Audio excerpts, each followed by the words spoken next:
Halo, balik lagi sama gue Joko ya. Kita balik lagi, kita lanjut ya ke Cybercase 8. Langsung aja gue coba untuk share screen. Ini dia. Oke. Nah, kita sampai di Cybercase 8 MS SQL login failed. Oh, ada percobaan login ke MS SQL yang gagal. Sederhananya alertnya gitu ya. Ini gue tutup dulu. Nah ini dia. Masih pakai tools yang sebelumnya yaitu Wazoo gitu ya. Ini ada sebuah alert. Alert itu berisi tentang MS SQL gitu ya. Nah, isi alert ini kurang lebih adalah seorang attacker dari IP ini gua apa white text di internet mencoba mengakses server Microsoft SQL Server pada IP ini berarti dia ngelakuin attacking ke server dari MS SQL melalui port 1433 di port standarnya dari MS SQL dengan menggunakan akun administrator database SA. Upaya ini merupakan percobaan brute force login. Nah, jadi attempt itu percobaan brute force login, di mana attacker mencoba melakukan autentikasi ke database dengan kredensial tertentu untuk mendapatkan akses tidak sah. Sistem keamanan mendeteksi bahwa proses login gagal. Nah, ini. Kalau gagal sekali, dua kali, mungkin dia masih belum termasuk brute force ya. Tetapi kalau dia udah berkali-kali, hmm, puluhan, ratusan, bahkan ribuan, maka brute force itu kemungkinan besar. Sehingga akses tidak berhasil. Namun aktivitas tersebut menunjukkan adanya pemindaian atau percobaan eksploitasi terhadap kerentanan MS SQL yang terbuka ke internet. Oh, selain potensial brute force, ada juga ya misalnya developer membuat semacam script automation di dalam aplikasinya untuk melakukan login berulang apabila terjadi kegagalan. Yang tujuan awalnya itu misalnya karena terputus koneksi karena internet dan sebagainya. Tetapi justru itu juga akan memunculkan alert gitu ya. Nah, yang menarik di sini adalah MSSQL-nya itu terbuka ke internet. Nah, ini adalah praktek yang buruk ya. Sebagai catatan pertama, Microsoft SQL Server adalah sistem manajemen basis data, database, yang dikembangkan oleh Microsoft untuk menyimpan, mengelola, dan mengambil data secara efisien menggunakan bahasa Structured Query Language (SQL) yang memungkinkan pengguna melakukan operasi seperti mengambil, select, menambah, insert, mengubah, update, dan menghapus delete data. Sehingga banyak digunakan dalam aplikasi bisnis, website, dan sistem informasi untuk mengatur data dalam jumlah besar dengan aman dan terstruktur. Si Microsoft jadi punya namanya adalah MS SQL.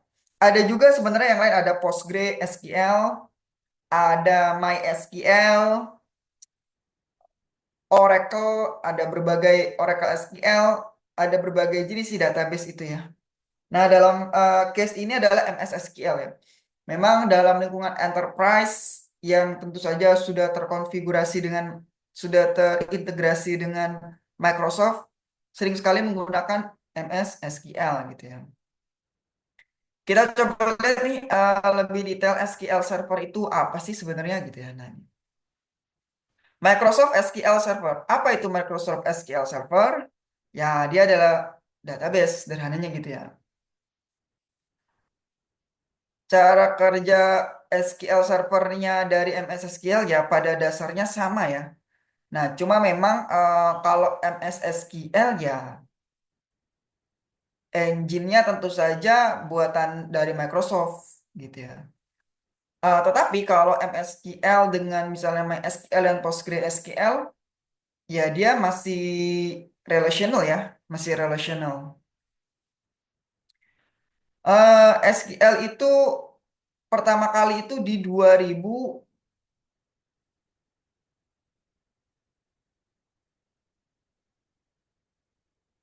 oh, 2005 nih kalau di sini SQL-nya nih, SQL Server 2005. Kemudian naik ke 2008, 2012, 2004 dan 2014. Terakhir di 2022. Berdasarkan di techtarget.com ini ya 2022 ya terakhir ya gitu. Ya pasti perkembangan fiturnya, peningkatannya itu diantaranya pada algoritma enkripsi. Nah ini penting nih. Di dalam database itu, jadi data kita tuh best practice-nya harus di-encrypt. Jadi gini, ketika seseorang ngebaca database, dia itu nggak bisa langsung munculin datanya gitu. Jadi data yang ada di dalam database itu ya terenkripsi. Itu adalah praktek terbaik ya. Jadi ada eh, at rest dan in transit itu data harus dienkripsi. In transit itu apa? In transit itu datanya berpindah misalnya dari satu tempat ke tempat lain, kan itu ada perpindahan. Nah, selama perpindahan itu harus terencrypt. Itu namanya in transit. Terus at rest itu berarti di mana datanya itu ya ada di database atau di storage. Datanya itu juga harus terenkripsi. Itu praktek terbaik ya untuk security gitu. Kemudian tadi peningkatan pada algoritmanya, kemudian ada optimasi rencana eksekusi query horizontal fusion untuk mengurangi jumlah query sumber data yang diperlukan untuk mengembalikan hasil. Nah, ini tujuannya untuk mempercepat sebenarnya ya. Eksekusi paralel, merencanakan analisis query ekspresi analisis data terhadap sumber data direct query dan eksekusi paralel operasi mesin penyimpan independen terhadap sumber data tersebut ya. Pasti di dalam database tuh kemungkinan biasanya perbaikannya hanya dua saja. Pertama ada enkripsi, pasti enkripsi itu security-nya. Yang kedua pada optimasi kecepatannya ya. Nah, ada satu lagi sebenarnya sama storage-nya, tapi storage biasanya nggak terlalu besar banget sih, bergantung jumlah datanya juga sih. Maksudnya dia nggak sebesar, karena kan, oh ya database dan storage itu kan punya dua perbedaan ya. Kalau storage itu tidak punya engine, kalau di database itu ada engine-nya. Itu dia perbedaan antara storage dan database. Kita singkat aja ya di SQL Servernya, kita nggak akan ngebahas lebih dalam tentang Microsoft SQL Servernya. Lanjut ke bawah, nah ini adalah log-nya nih. Log dari JSON dari log dari alert tadi gitu ya. JSON itu mencatat bahwa firewall, ini gua white text, mendeteksi percobaan login gagal ke Microsoft SQL Server, port 1433, port standar dari MS SQL, dari IP yang ada di Amerika nih attackernya menuju ke server kita di Indonesia dengan akun target. Aktivitas ini dikategorikan sebagai brute force auto authentication failed. Rule terpicu 18 kali dengan level 7 dan mitre. Nah, ini taktikalnya ya. Menunjukkan percobaan akses ilegal dari internet ke database yang terbuka tanpa enkripsi. Percobaan akses ilegal dari internet ke database yang terbuka tanpa enkripsi, yang meski saat ini gagal menandakan server sedang menjadi target serangan otomatis dan memerlukan mitigasi. Nah, si database ini berbahaya banget ya kalau seandainya dia itu expose di publik. Nah, kenapa ya tadi? Karena dia di brute force. Jadi ini beda ya. Misalnya gini, kalau web yang terekspos misalnya loginnya, kita brute force di situ. Ketika once dia tembus misalnya gitu, itu biasanya tembus hanya ke satu username. Ini dalam konteks tidak ada SQL injection ya. Nah, masih aman ya. Tetapi begitu SQL server ini ketembus, ya udah seluruh data dia dapetin. Dan berdasarkan data itu ya dia bisa menggali lebih dalam lagi, terutama begini ya, username ini dengan password ini dia bakal ngelakuin berbagai hal. Username ini punya email, emailnya dia trace, di email ada di mana aja, dia bisa login di mana aja dan seterusnya. Dia juga dapat dictionary passwordnya dia, walaupun gini ya, kalau seandainya si usernya itu menggunakan password berbeda untuk setiap akun ya masih oke. Tetapi ketika dia passwordnya sama ya kena. Kalaupun dia berbeda, ya dia masih bisa berforce, dia nanti bisa ngedapetin informasi lain karena dia udah dapetin email tadi. Nah, itu berbahaya banget database. Makanya, best practice si database ini harus ada di private subnet. Nah, ketika dia berada di private subnet, dia nggak akan terekspos secara publik. Jadi, si database ini hanya bisa diakses dari host yang ada di dalam jaringan itu, gitulah sederhananya. Kalau kita misalnya bisa analogikan tuh ada public, ada private. Nah, dia ditaruh di private, jadi si developer atau infranya dia login ke public server dulu. Dari public server dia berpindah ke private server yang ada private subnet yang ada si server database-nya itu, host database-nya. Nah, oke, untuk memvalidasi bahwa apakah betul nih si siapa namanya server dari MSSQL-nya itu expose public. Ya, gue menggunakan Sodan aja. Di Sodan itu munculnya seperti ini. Nah, si Sodan ini dia ngebaca signature ya. Ketika dia ngelempar, dia dapat signature apa? Nah, signature itulah yang menandakan bahwa oh iya benar nih 1433. Kan gini ya. Port yang terbuka misalnya 1433. Belum tentu itu adalah port untuk MSSQL. Walaupun memang 1433 itu adalah port default untuk MSSQL. Tetapi bisa aja 1433 ini dibuka sengaja oleh developer untuk login eh, ke suatu service tertentu, bisa aja begitu. Nah, tetapi dengan Sodan kita cukup memberikan ini ya, di Sodan kita cukup memberikan targetnya apa, lalu nanti dia akan ngecek nih signature-nya apa. Oh, ternyata terkonfirmasi nih signature-nya adalah MSSQL. Nah, sekarang pertanyaannya Sodan itu apa sih? Nah, kita coba lihat sebentar ya Sodan. Sodan itu ya ini ya, Sodan.io. Ini cukup familiar juga di kalangan cyber gitu ya. Kita cukup naruh targetnya di sini, misalnya IP-nya dan sebagainya kita taruh di sini, kemudian kita search, nanti muncul hasilnya. Kalau kita mungkin yang berbayar, kita bisa dapat fitur yang lebih lengkap lagi gitu ya. Cara sederhana dia adalah mesin pencari untuk Internet of Everything. Nah ini logonya aja udah dunia ya, bumi. Logonya adalah bumi. Di sini Indonesia, di sini Amerika, ya kan? Nah, ini di sini lagi ada perang nih, Iran ya. Ini Eropa. Oke. Ini Afrika Selatan ya. Sodan adalah mesin pencari pertama di dunia untuk perangkat yang terhubung ke internet. Temukan bagaimana kecerdasan internet dapat membantu Anda membuat keputusan yang lebih baik. Nah, ini si Sodan mengklaim bahwa dia adalah search engine untuk perangkat yang terhubung ke internet. Search engine untuk perangkat yang terhubung ke internet. Berarti dia membedakan untuk search engine seperti Google gitu ya maksudnya. Ada di luar web, situs web hanyalah salah satu bagian dari internet. Nah, ada pantauan paparan jaringan, ada kecerdasan internet, internet intelligence. Terus untuk developer nih penting juga ya, Superconsultant crawling mencari IP, pencarian streaming data tersedia untuk pengembang gunakan ini ada Python, Ruby, PHP, Node.js. Nah, tampilannya dia akan begini. Nah, itu dia Sodan ya. Ini cukup membantu tools ini kalau mau digunakan gitu ya. Kemudian gue coba untuk konfirmasi. Jadi jangan kalau kita lagi mau melakukan konfirmasi jangan hanya dengan satu saja ya. Kadang-kadang potensi juga untuk eh, terjadi tidak tidak presisi gitu ya. Kita coba untuk ke yang lain untuk konfirmasi lebih lanjut gitu ya.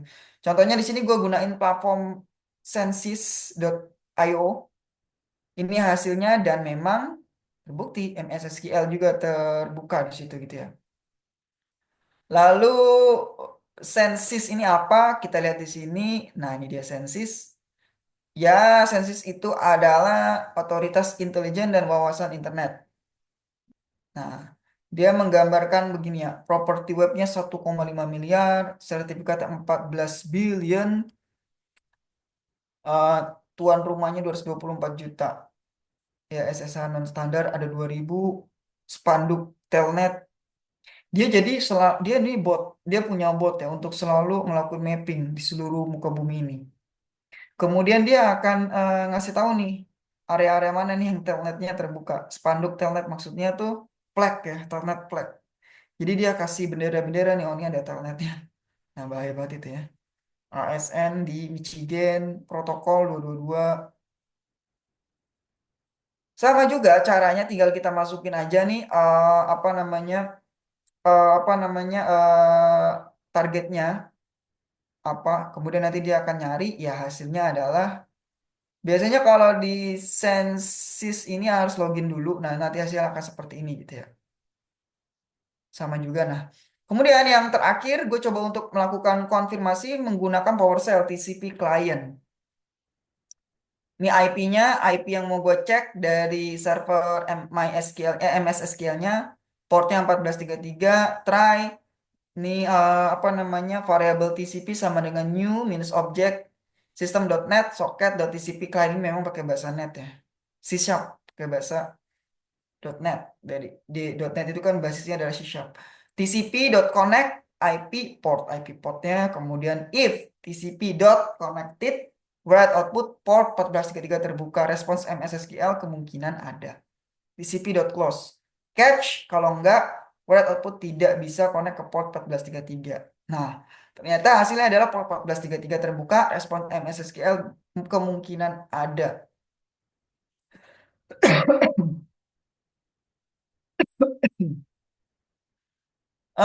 Kita coba untuk melihat ya TCP client ini apa sebenarnya gitu ya. Nah, ini dia. Nah, ini cuman untuk nunjukin sih secara TCP ya. Artinya belum ada signature di sini. Kita cuma mau mastiin lagi nih bahwa untuk yang ketiga kalinya benar-benar TCP itu kebuka gitu aja sih. Port tersebut kebuka dan bisa menerima permintaan request gitu ya. Karena dia mengembalikan respons. Ya. Pemeriksaan port menggunakan PowerShell. Nah, ini terkadang saat melakukan pemecahan masalah pada aplikasi atau hanya menguji apakah Anda dapat mengakses sesuatu melalui jaringan, ketidakmampuan untuk terhubung ke port yang dibutuhkan pada sistem lain dapat mempengaruhi aplikasi atau layanan yang membutuhkan akses. Nah, ini kondisi di mana developernya itu apa ya istilahnya ya, agak jorok ya. Jadi dia nggak memetakan sejak awal lah port-port mana yang harus dibuka dan seterusnya. Sehingga dia harus ngecek satu-satu. Wah, ini sangat buruk sekali saya kira. Nah, ini adalah tampilan contohnya ya, sistem soket. Nah, ini no delay false ya. Nah.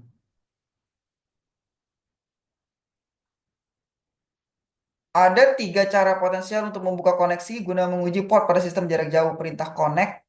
Dua opsi lainnya adalah connect asynchronous dan begin connect.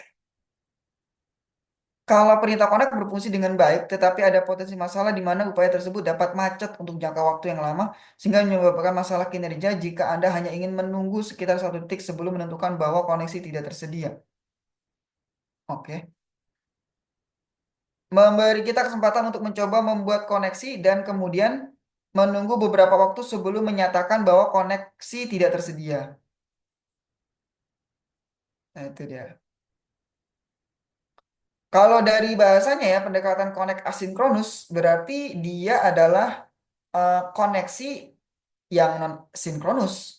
Ketika asinkronus artinya dia mengerjakan proses yang lain tanpa menunggu proses pertama itu selesai lebih dulu. Nah, ini menarik ya, sinkronus dan asinkronus. Nah, biasanya kalau ini kan ada tiga nih, connect, connect asinkronus, bind connect. Biasanya untuk proses-proses yang sifatnya sinkronus, dia nggak perlu dikasih nama asinkronus kalau di Microsoft gitu. Biasanya gitu ya. Nah, ketika sebuah proses itu tidak menyebutkan asinkronus, kemungkinan besar itu proses menggunakan konsep sinkronus. Tapi ketika sebuah proses itu ada tambahan asinkronus, ya dia berarti jelas-jelas dia adalah asinkronus.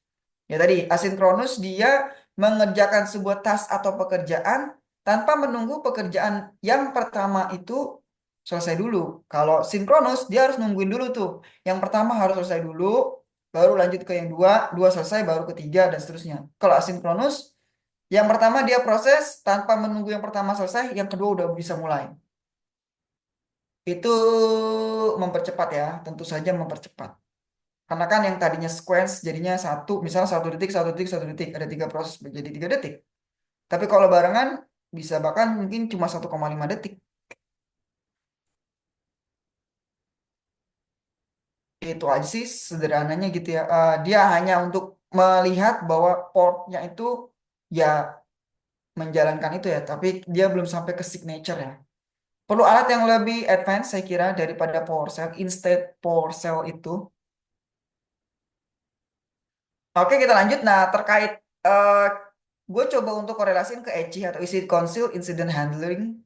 Itu ada Web Application Fuzz Testing.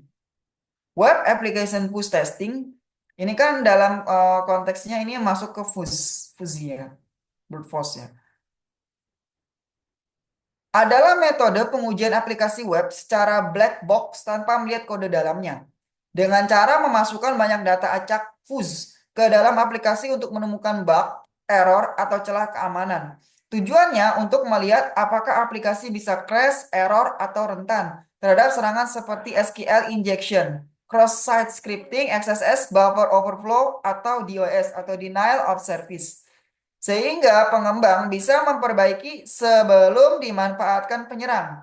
Prosesnya meliputi menentukan target, mencari bagian input, misalnya form atau API, membuat data acak, menjalankan pengujian, memantau respon sistem, lalu mencatat bug yang ditemukan. Ada 3 strategi utama, mutation based, yaitu mengubah data yang sudah ada menjadi variasi acak.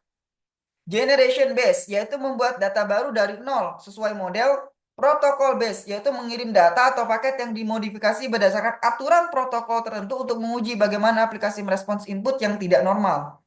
Nah, ini sebenarnya ketika kita bicara fuzzy test, ini adalah testingnya sifatnya non-structure, gitu ya. Kita mencoba untuk melakukan gampang itu berbagai skenario, gitu ya. Berbagai skenario yang tidak umum, kemudian dia melakukan eksploitasi. Jadi, di fuzzy test ini kemungkinannya akan semakin besar. Maksudnya, kemungkinan serangannya akan semakin besar, gitu ya. Nah, fuzzy testing ini ada beberapa tools, diantaranya ada dari WS Fuzzer, dari SourceForge, WebScarab, di GitHub, di Burp Suite, HCL AppScan, ada Pitch Fuzzer. Nah, kita coba lihat dulu di SourceForge dulu ya. Nah,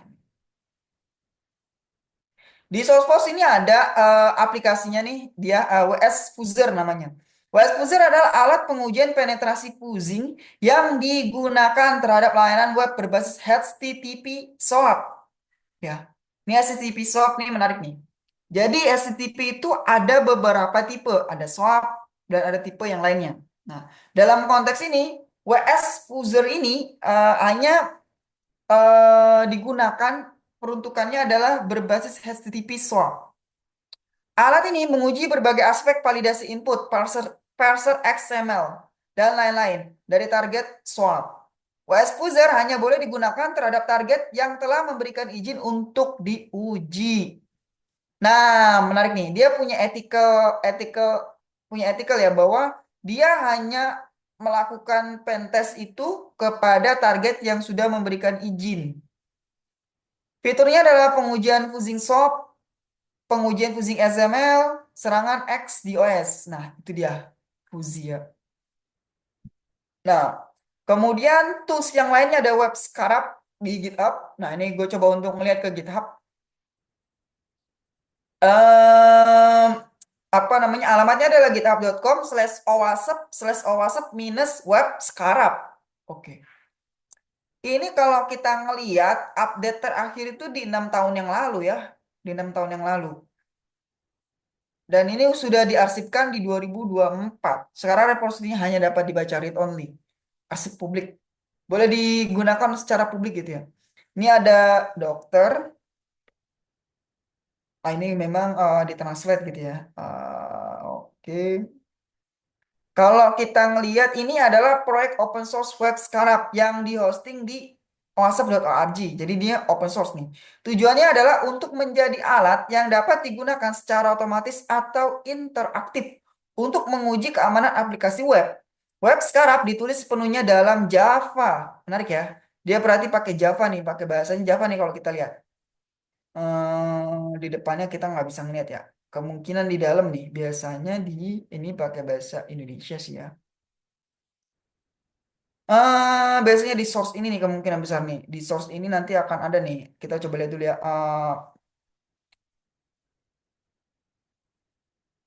Dan dirancang menggunakan pendekatan yang cukup bersih. Berarti ini dia klaim ya. Dia menggunakan bahasa Java dengan programming yang clean.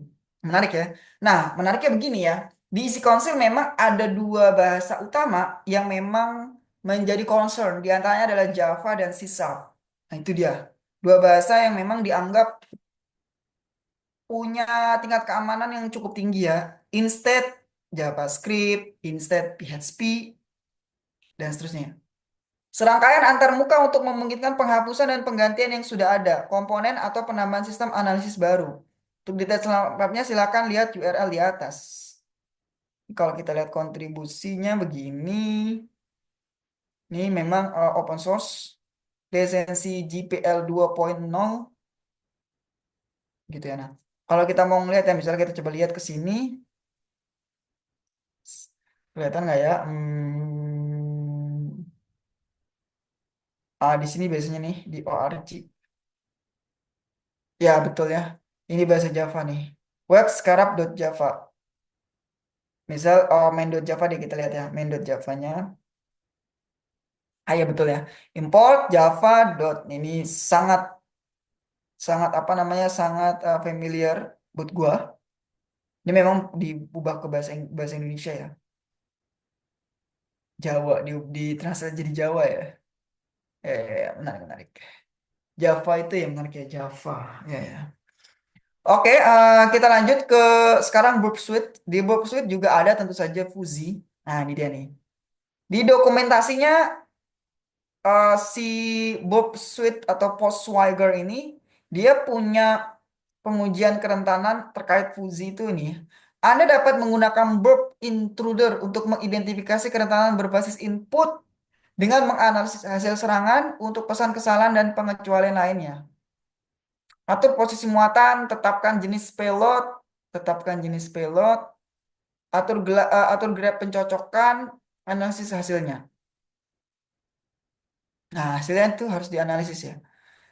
Ya, sederhananya sih dia hanya atur posisi muatan, terusnya pelotnya dibuat tuh, pelotnya tetapkan jenis pelotnya.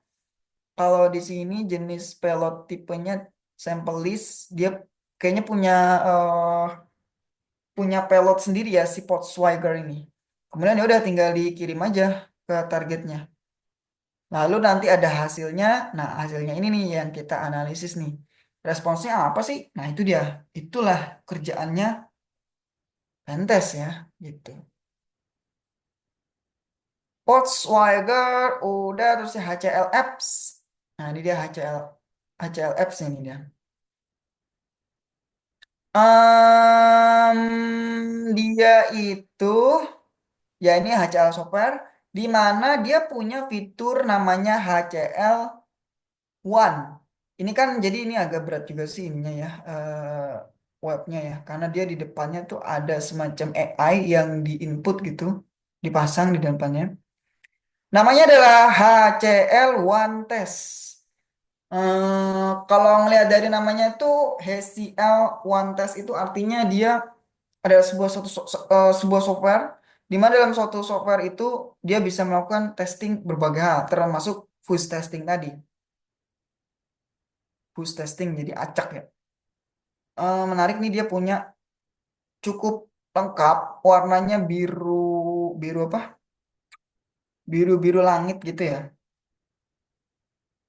Nah, dia juga cukup banyak ininya ya. Ada spesialis softwarenya nih, HCL. Namanya adalah HCL.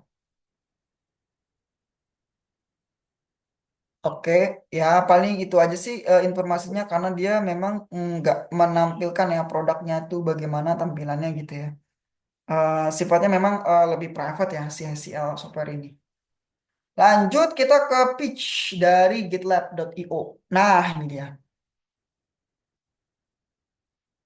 Bulu buah, buah persik.